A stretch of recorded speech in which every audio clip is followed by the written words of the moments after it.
আসসালামু আলাইকুম। হ্যালো বন্ধুরা, কি অবস্থা? সকলে কেমন আছেন? আশা করি প্রত্যেকে ভালো আছেন। আমরা আজকে পাউরুটি আছে না? পাউরুটি কেকের মতো ওইগুলা দিয়ে কাটা পাউরুটি দিয়ে তারপরে বেসন দিয়ে ডিম দিয়ে একটা জিনিস তৈরি করে খাবো। সেটা খুবই সুস্বাদু। আপনারা যারা খেয়েছেন তারা অবশ্যই জানেন যে কেমন। এখানে পাউরুটিটা নিয়ে নিছি এবং এখানে বেসনটা আগে থেকে ভিজিয়ে রাখছি, কারণ এটা ভিজিয়ে রাখতে হয়।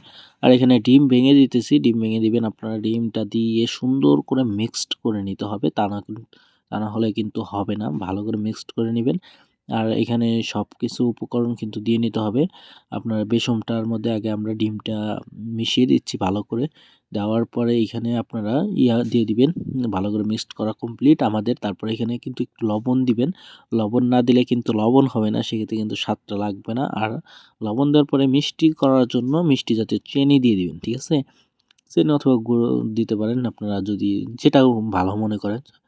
সো ভালো করে মিক্সড করে নেবেন যাতে গুঁড়ো গুঁড়ো ওইটা না থাকে। তারপরে এখানে আমরা পাউরুটিটা করে নিলাম, খুলে নিলাম প্যাকেট থেকে। তারপরে এখানে দেখেন মিক্সড করা। আর এখানে চুলায় আমাদের আগুন দেওয়া হচ্ছে, ঠিক আছে? চুলায় তো তাওয়া দিয়ে দিচ্ছি। তাওয়াতে সব থেকে ভালো হবে নোয়ারা বা কড়াই, ওইটার থেকে সবচেয়ে ভালো হবে তাওয়াতে। এখন আমরা এখানে গরম হয়ে গেছে তাওয়াটা, এখন তেল ঢেলে দিব হালকা পরিমাণ আগে দিব, যাতে পুড়ে না ধরে। কিন্তু আ তারপরে বেশি করে দিয়ে ভালো করে ভাজতে হবে, ঠিক আছে? তারপরে এখানে দেখেন আমরা তেলটা একটু চারিদিকে ছড়িয়ে দেই।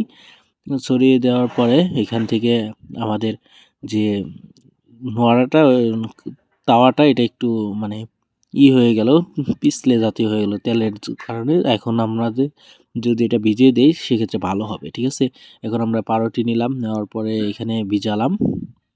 এইভাবে দিবেন। দেওয়ার পরে জাস্ট এখানে আমাদেরকে দিয়ে দিতে হবে। দাঁড়ান, দিয়ে দিচ্ছি। ওকে, এখানে দিয়ে দিতে হবে এবং দিয়ে দেওয়ার পরে এখানে একটু সময়ের মধ্যেই উল্টিয়ে দিতে হবে কিন্তু। সো এইভাবে তুলে উল্টিয়ে দিতে হবে। আমরা উল্টিয়ে দিচ্ছি। ও মাই গড, পুড়ে গেছে ভাই!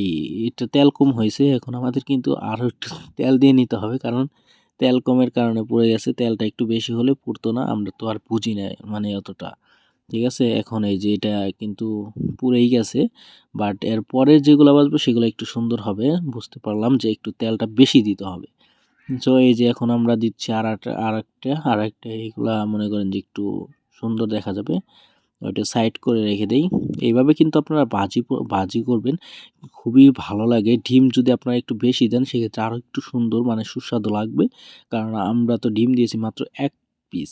১ পিস না দিয়ে আপনারা ২ পিস ডিম দিলে আরও একটু ঘ্রাণটা বেশি পাবেন আর সুস্বাদু পাবেন। তারপরে আমরা এটাই ট্রাই করছি। দেখেন এটা তো পুরাই কিন্তু খেতে খুবই ভালো লাগলো। এর আগে আমি একদিন খেয়েছিলাম, তার কারণে আজকে বানিয়ে যে আপনাদেরকে একটু দেখাই। এবং আপনারা চাইলে এটা কিন্তু অবসর সময়ে বানিয়ে খেতে পারেন। খুবই সুস্বাদু, খুবই সুস্বাদু। আসলে একটা মজাদার খাদ্য। আপনারা ট্রাই করবেন, দেখবেন কেমন লাগে, ঠিক আছে? এখানে কিন্তু অনেকগুলো আছে আমার এখানে, ঠিক আছে? আমরা কিন্তু অনেকগুলা তৈয়ার করছি। ৫০-৫৫ টাকা নিছে এই প্যাকেটটা পাউরুটির।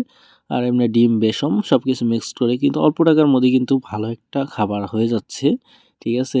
দেখেন অনেকগুলা কিন্তু আছে এখানে, অনেক পিস, ঠিক আছে? এইখানে আছে। এভাবে আপনারা এইখানে দেখেন, এভাবে মিক্সড করে সুন্দরভাবে দিয়ে দিবেন, খুবই সুস্বাদু লাগবে। তো আর কি বলবো, ভিডিওটা এই পর্যন্তই। ভালো লাগলে অবশ্যই লাইক কমেন্ট শেয়ার করে দেন। ওরাদুরা পেজটাতে নতুন হলে প্লিজ পেজটা ফলো করে দেন নেক্সট ভিডিওর জন্য। আর প্লিজ একটু সাপোর্ট করেন ছোট ভাই হিসাবে। এখানে দেখেন ভাজি করছে অনেকগুলো। এখন আমরা ভাজি শেষ করে খাবো। সো আপনারা ট্রাই করবেন। দেখা হবে নেক্সট ভিডিওতে। আল্লাহ হাফেজ, টাটা।